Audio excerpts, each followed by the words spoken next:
The fear is real. The United States, UK, and Australia has escalated their military in the South China Sea. This is significant because Western nations are now afraid of China. But why? China has been very peaceful. China has never gone to any war in recent years, and China has continued to maintain positive dialogue with all the surrounding neighbor.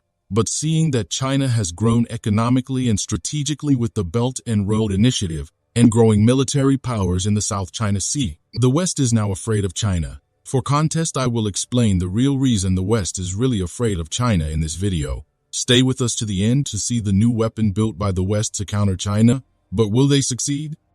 Hello and welcome back to Innovative Check YouTube channel, where we delve into the innovative and transformative projects changing our world. If you are new to the channel and enjoy learning about innovation stories around the world, you've come to the right place. Please subscribe, like, and comment to help boost our videos on YouTube.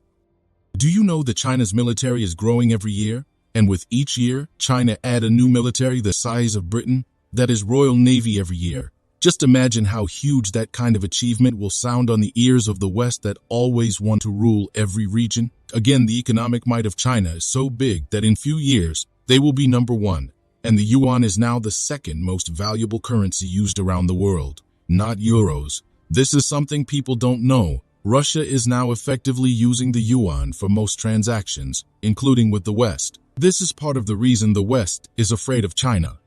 In Mountain View, California, a significant development in military strategy and international relations unfolded. The United States, acknowledging the rapid expansion of China's influence in the Indo-Pacific region, has escalated its high-tech military cooperation with key allies Australia and the United Kingdom. This development marks a crucial shift in the geopolitical landscape, reflecting growing concerns about China's military capabilities and strategic intentions.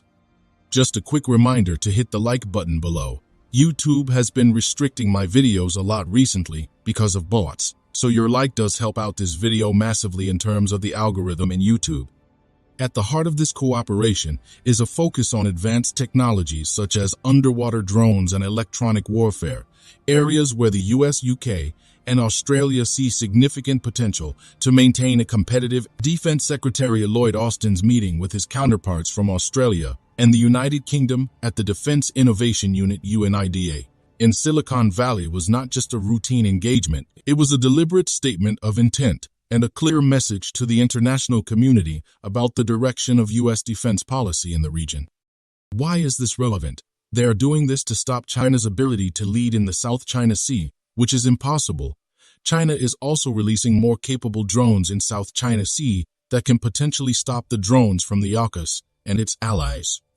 The discussions between Australian Defence Minister Richard Marles, and British Secretary of State for Defence Grant Shapps at the DIUE were particularly significant. The DIU, known for its role in bridging the gap between Silicon Valley's technological innovations and the U.S. military, provided an apt backdrop for these discussions. The emphasis was on accelerating the development and deployment of sophisticated drone systems, a field where cooperation and shared expertise could yield significant benefits. This new technology agreement builds upon the AUKUS partnership, a landmark defense pact between Australia, the United Kingdom, and the United States, first announced in 2021. The AUKUS agreement primarily focused on equipping Australia with a fleet of 8 nuclear-powered submarines. It's a clear indicator of the strategic importance the three nations place on the Indo-Pacific region. Under this deal, Australia is set to acquire a mix of Virginia-class submarines from the U.S. and a new class of submarines developed in cooperation with the UK, with construction taking place in Adelaide, Australia. If you are enjoying this video so far, please don't forget to subscribe, share the video, and comment.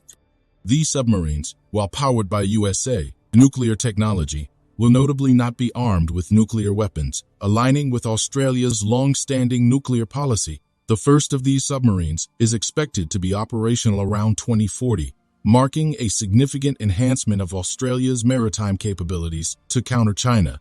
But by 2040, China should also have such capacity. So what is happening might not work.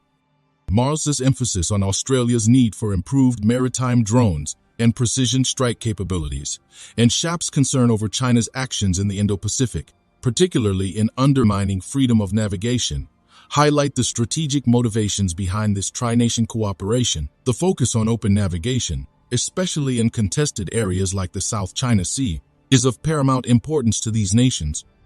While the training of Australian Navy officers in U.S. military schools and the agreement for Australia to start manufacturing guided missiles and rockets by 2025 are hailed as strategic moves for regional stability, there is room for sharp criticism of these developments. This partnership, far from being a mere response to immediate threats, can be viewed as an escalation of an arms race in the Indo-Pacific region, potentially leading to increased tensions and instability.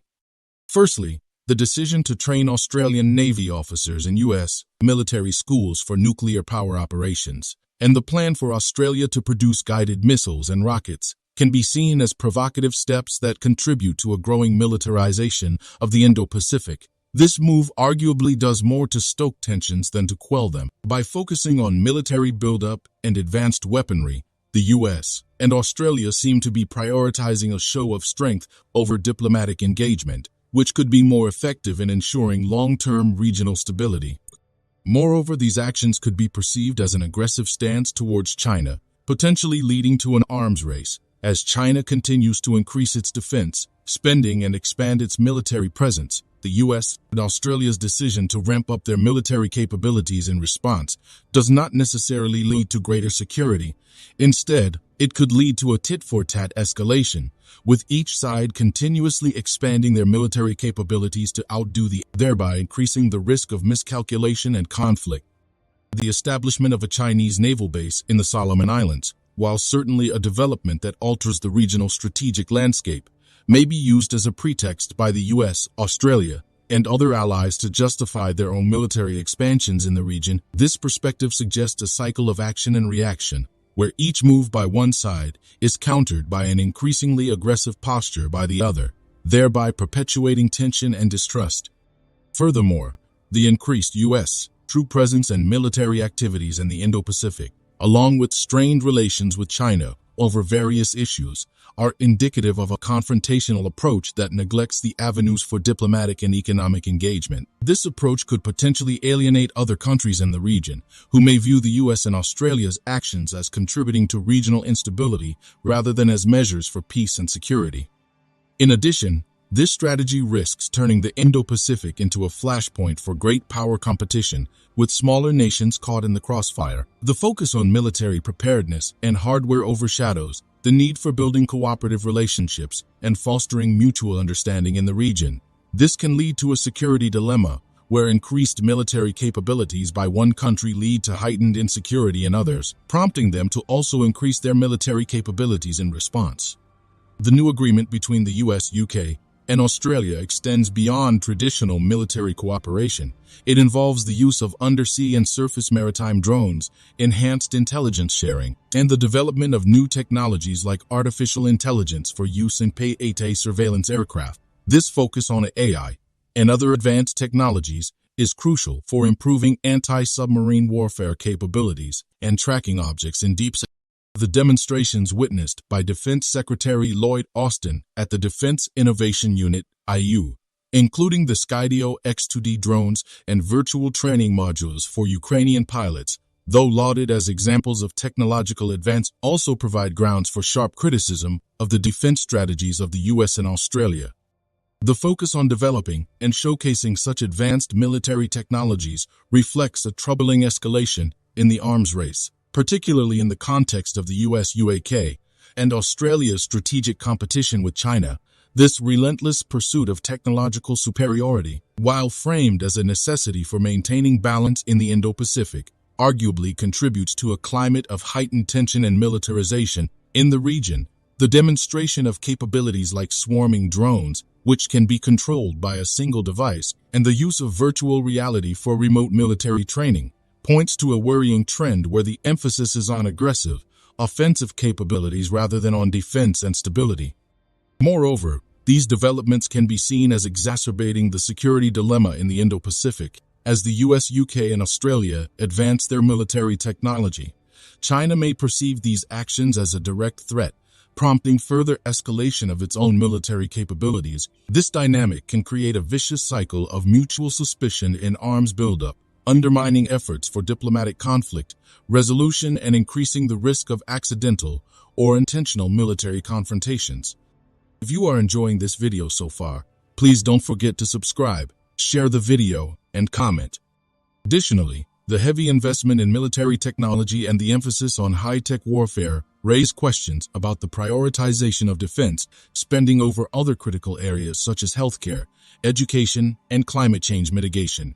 In both the US and Australia, domestic challenges such as income inequality, infrastructure needs, and social welfare are pressing issues that could arguably benefit more from the substantial funds being channeled into military technology. This allocation of resources reflects a choice to prioritize potential future military engagements over addressing immediate and tangible societal needs.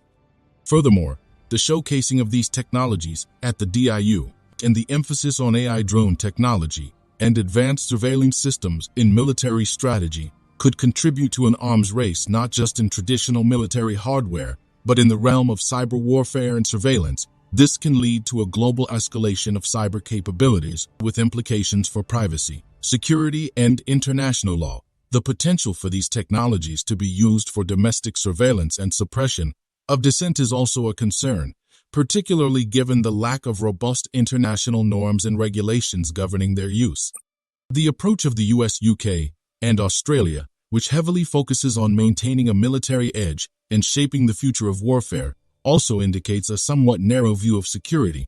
It overlooks the importance of non-military aspects of security, such as economic stability, environmental sustainability, and diplomatic engagement, in focusing primarily on military solutions to geopolitical challenges. There is a risk of neglecting the broader spectrum of tools available for ensuring long-term peace and stability in the region. These efforts can be seen as contributing to an escalation of the arms race, diverting resources from other critical needs, potentially sparking a cyber and surveillance arms race, and overlooking the broader, non-military aspects of regional and global security. China's activities in the region, particularly the establishment of closer ties with countries like the Solomon Islands, have been a catalyst for this renewed focus on military cooperation. The prospect of a Chinese naval base in the Solomon Islands is a scenario that the US, UK, and Australia view with concern. Given the strategic implications for the region, it's a development that could potentially alter the balance of power in the Indo-Pacific and challenge the traditional influence of these Western powers. The response to China's growing influence has also been reflected in the US's increased military presence in the region. Enhanced military exercises, troop deployments, and other activities are part of a broader strategy to assert influence and deter potential aggression. The strained relations between the US and China, stemming from various issues, including trade tensions and differences over Taiwan, have only added to the urgency of strengthening military alliances. In this context, the new agreements focus on undersea warfare, surface maritime drones, and space surveillance is particularly noteworthy. These are areas where technological superiority can provide a significant strategic advantage. The use of sonobuoys for submarine detection, for instance, is a critical aspect of maritime security, especially in contested waters like the South China Sea. Enhancing these capabilities through shared technology and intelligence is a key objective of this partnership. The agreements call for the expansion of AI use in military operations, such as in P-8A surveillance aircraft, is another example of how these allies are leveraging technology to stay ahead.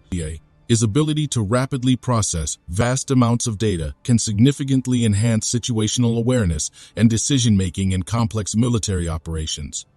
The US, UK, and Australia's commitment to establishing new radar sites to improve deep space tracking capabilities is also a significant development. This initiative reflects a recognition of the growing importance of space in national security and the need to monitor and potentially counteract adversarial activities in this domain.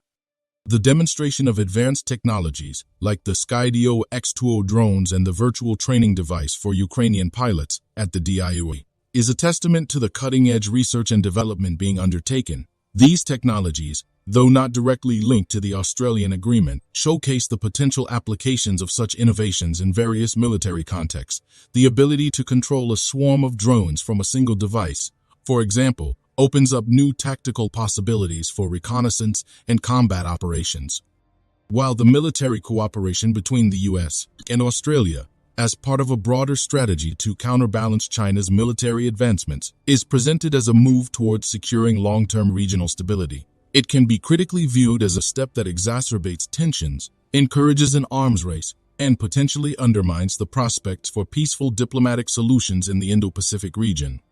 Thank you for your attention, and I welcome your thoughts and questions on this complex and vital subject.